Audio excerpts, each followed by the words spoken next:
BSP की इस चुनावी जनसभा में इकट्ठा हुए पार्टी के सभी छोटे बड़े पदाधिकारी एवं कार्यकर्तागण, आज आप लोग देश में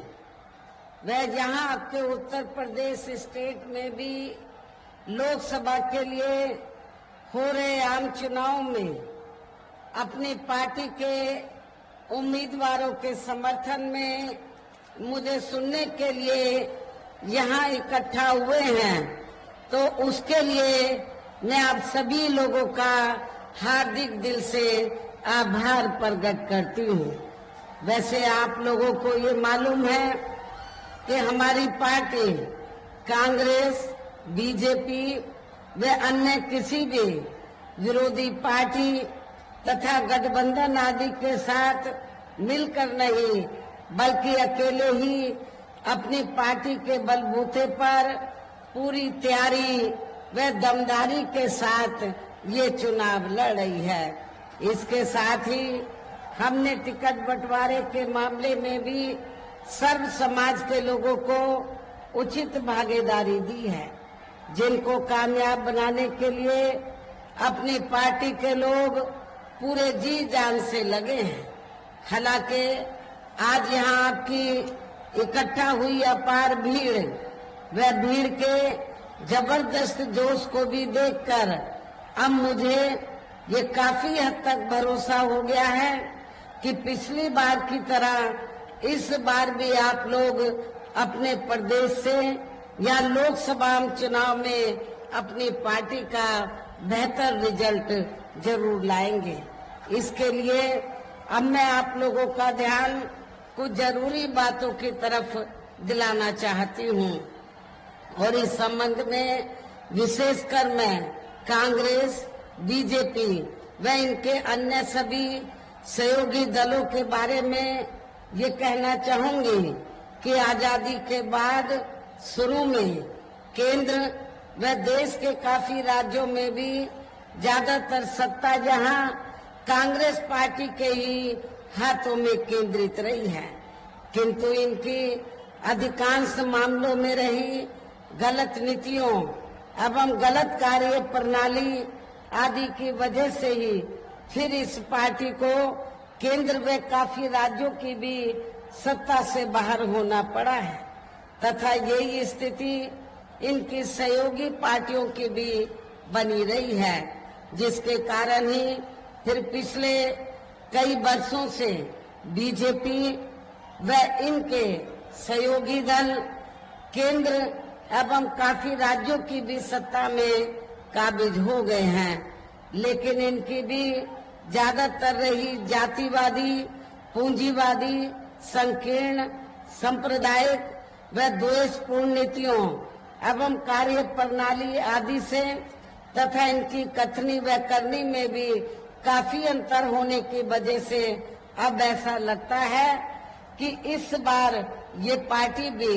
यानी कि भारतीय जनता पार्टी भी केंद्र की सत्ता में आसानी से वापस आने वाली नहीं है, बशर्ते यदि ये चुनाव इस बार फ्री एंड फेयर होता है तथा आम चर्चा के मुताबिक वोटिंग मशीनों में भी कोई गड़बड़ी आदि नहीं की जाती है, और वैसे भी इस बार चुनाव में इनकी कोई भी पुरानी एवं नई चल रही नाटकबाजी, जुमलेबाजी व गारंटी आदि काम में आने वाली नहीं है, क्योंकि अब देश की जनता काफी हद तक इस बात को समझ चुकी है कि इनकी पार्टी ने अब तक देश के विशेषकर गरीबों, कमजोर तबकों, मध्यम वर्गीय एवं अन्य मेहनतकश लोगों को जो इन्हें अच्छे दिन दिखाने के असंख्य प्रलोभन भरे वायदे किए हैं तथा अनेकों हवाई व कागजी गारंटी आदि भी दी है, तो उनका जमीनी हकीकत में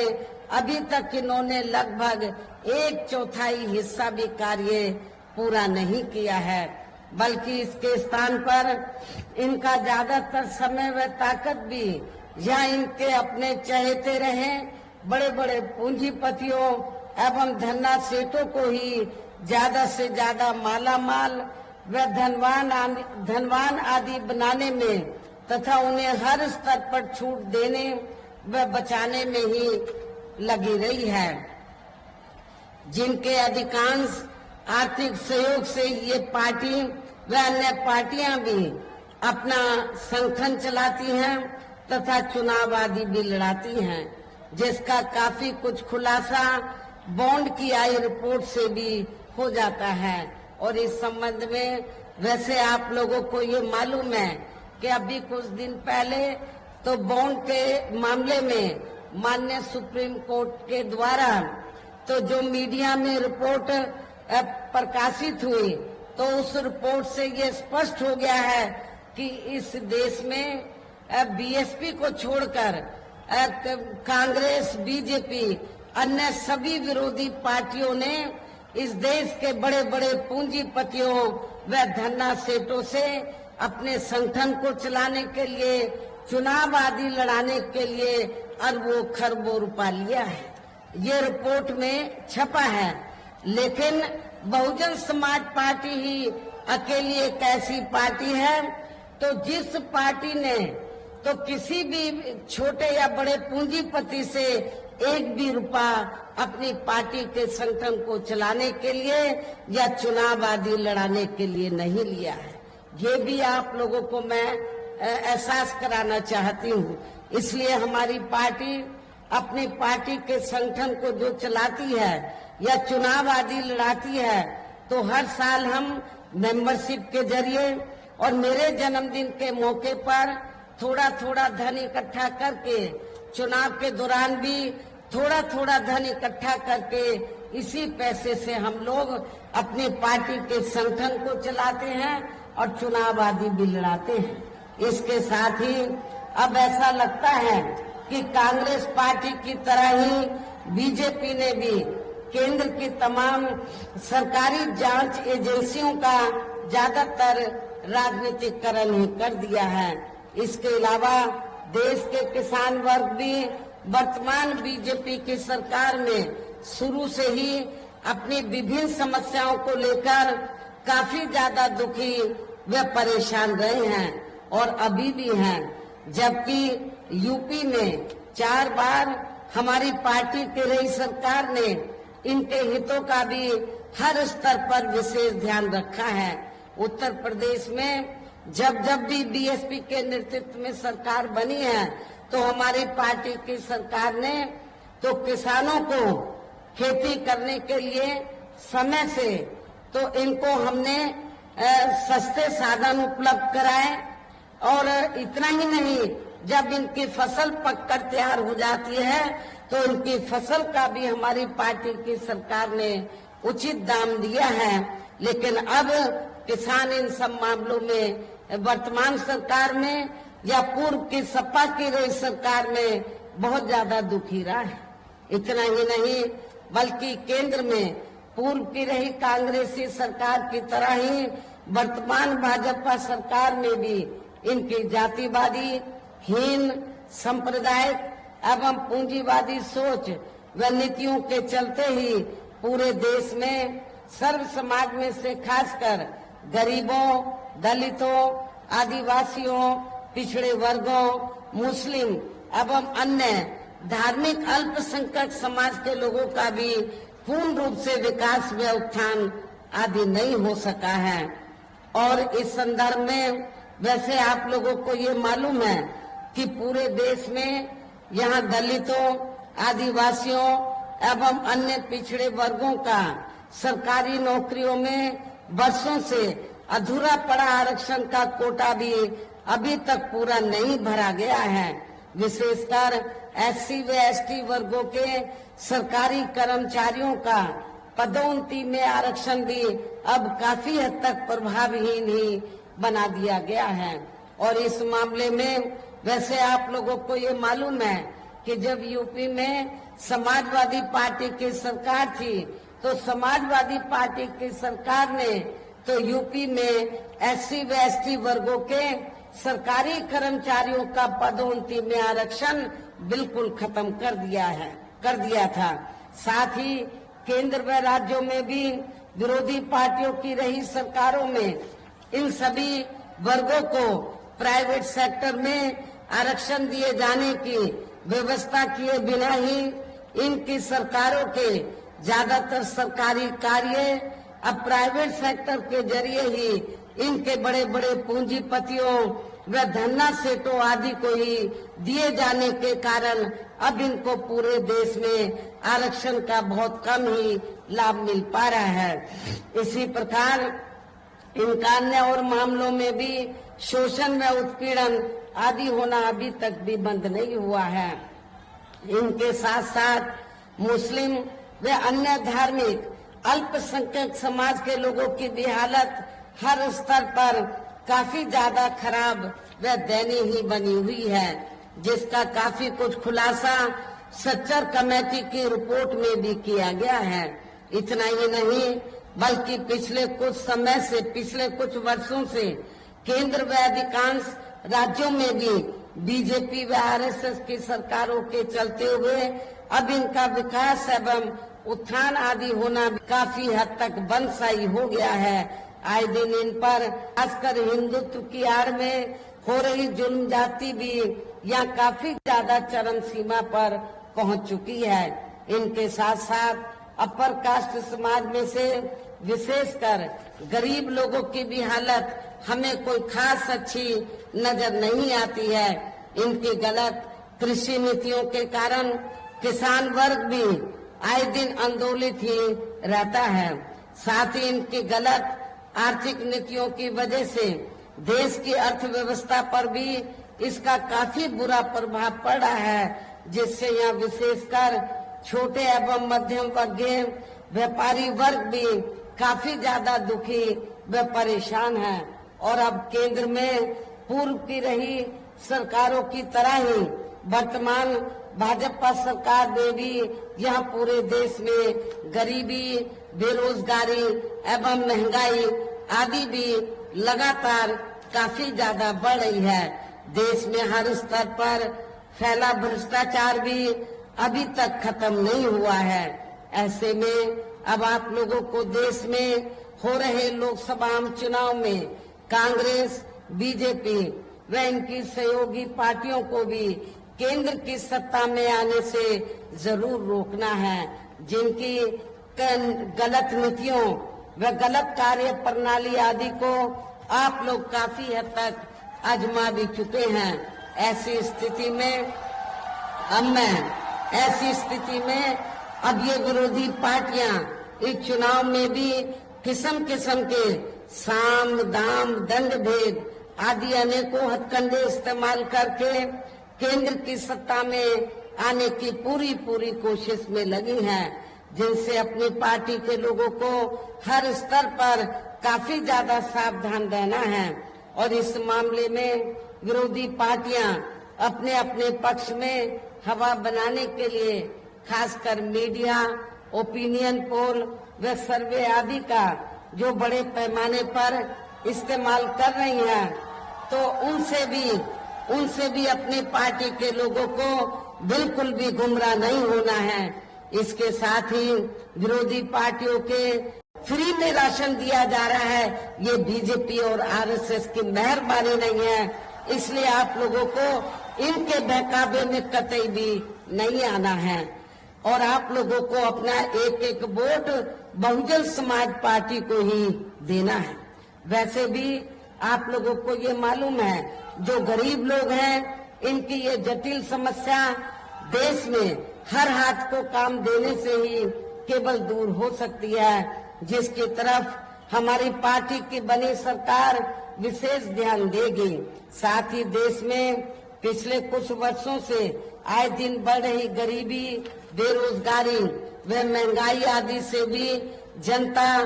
बहुत ज्यादा दुखी व परेशान है, जिसे भी आर्थिक नीतियों में तब्दीली करके जरूर दूर किया जाएगा। धर्म की भी आड़ में पिछले कुछ वर्षों से खासकर मुस्लिम समाज के लोगों का द्वेष की भावना से जो इनका काफी ज्यादा शोषण व उत्पीड़न आदि किया जा रहा है तो उसे भी जरूर रोका जाएगा। और ये सब हमने अपने यूपी के रही सरकार में करके भी दिखाया है। अब मैं आप लोगों को ये मालूम है, खास तौर से मैं मुस्लिम भाइयों को ये बताना चाहती हूँ, जब भी उत्तर प्रदेश में बीएसपी के नेतृत्व में सरकार बनी है तो मेरी हुकूमत के दौरान हमने उत्तर प्रदेश में कोई भी हिंदू मुस्लिम दंगा फिसाद नहीं होने दिया था। इसके अलावा हमने यूपी में सब समाज में से गरीब एवं बेरोजगार लोगों को बेरोजगारी भत्ता आदि न देकर उन्हें बड़ी तादाद में रोटी रोजी के साधन भी उपलब्ध कराए हैं। जो अब ये कार्य भी अधिकांश ठंडे ही पड़े हैं,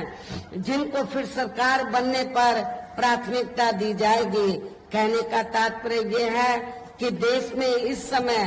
हो रहे लोकसभा चुनाव में विरोधी पार्टियों के जारी किए गए उनके हवाई व प्रलोभन भरे चुनावी घोषणा पत्रों आदि के बहकावे में अब यह खासकर देश के अति गरीबों, मजदूरों, बेरोजगारों एवं अन्य मेहनतकश लोगों को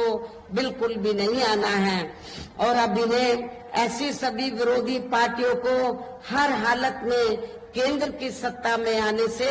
जरूर रोकना है, जिनकी कथनी व करने में काफी अंतर रहा है तथा जिन्हें ये लोग बरसों से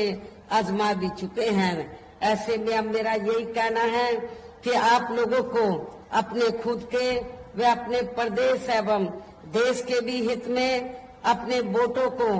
यहाँ कांग्रेस, बीजेपी व अन्य विरोधी पार्टियों को न देकर केवल अपनी एकमात्र हितैषी पार्टी बहुजन समाज पार्टी को ही देना है। जो ये पार्टी उत्तर प्रदेश की तरह ही केंद्र में भी अपनी पार्टी की सरकार बनने पर फिर पूरे देश में यहाँ अपनी पार्टी की सर्वजन हिताय व सर्वजन सुखाय की नीतियों पर आधारित सरकार चलाएगी। इसके साथ साथ केंद्र से जुड़ी आपके क्षेत्र की जो भी यहाँ स्थानीय समस्याएं होंगी तो उन्हें भी फिर दूर करने का हर संभव पूरा प्रयास किया जाएगा। मुझे इस बात का एहसास है कि आपके अंबेडकर नगर में ही नहीं बल्कि पूरे पूर्वांचल में मुस्लिम समाज में से तो जो बुनकर समाज है आज वर्तमान बीजेपी की सरकार में वो बड़े पैमाने पर दुखी है। हर मामले में तो जो बुनकर समाज है वो बड़े पैमाने पर दुखी है, खास तौर से बिजली की समस्या को लेकर। और इनका बिजली का भी काफी बकाया पड़ा है। आर्थिक स्थिति इतनी ज्यादा खराब है कि वो बिजली का बिल भी अदा नहीं कर पा रहे हैं। तो जो बुनकर समाज है उनकी स्थिति बहुत ज्यादा खराब है। इस बात को खास ध्यान में रखकर हमारी पार्टी ने आपके पूर्वांचल में आपके अंबेडकर नगर की जो लोकसभा की सीट है हमने ये फैसला लिया कि मुस्लिम समाज में से हमें बुनकर समाज को ज्यादा से ज्यादा चुनाव लड़ने का मौका देना चाहिए। हमने अंबेडकर नगर लोकसभा की सीट से बुनकर समाज के व्यक्ति को हमने चुनाव के मैदान में उतारा है। मेरा आप लोगों से यही कहना है कि आप लोगों को इनको भारी वोटों के अंतर से जिताना है। जब आप लोग इनको जिता देंगे तो आपकी ये समस्या पार्लियामेंट के अंदर जरूर उठाएंगे, उसका समाधान कराने में अपना पूरा योगदान देंगे। वैसे बुनकर समाज को ये मालूम है कि उत्तर प्रदेश में जब बीएसपी के नेतृत्व में सरकार रही है तो हमारी पार्टी की सरकार ने बुनकर समाज के हितों का पूरा ध्यान रखा है। उनको समय से बिजली दी, सस्ती बिजली दी और उनका जो बकाया बिल था उसको भी हमने काफी हद तक माफ किया था। ये भी मैं बुनकर समाज को ये बताना चाहती हूँ। तो इसी प्रकार आपके सुल्तानपुर जो जिला है या जो सुल्तानपुर लोकसभा की सीट है, यहाँ की भी जो स्थानीय समस्याएं होंगी तो उन्हें भी फिर दूर करने का पूरा प्रयास किया जाएगा। साथ ही हमने आप लोगों को ये मालूम है कि सुल्तानपुर लोकसभा की सीट से तो हमने इस बार पिछड़े वर्ग से कुर्मी समाज के व्यक्ति को हमने चुनाव के मैदान में उतारा है। यदि आप सब लोग मिलकर अपना वोट देते हैं तो ये दोनों प्रत्याशी आपके जरूर कामयाब बनाएंगे। और जब केंद्र में हमारी पार्टी की सरकार बन जाती है तो इसके साथ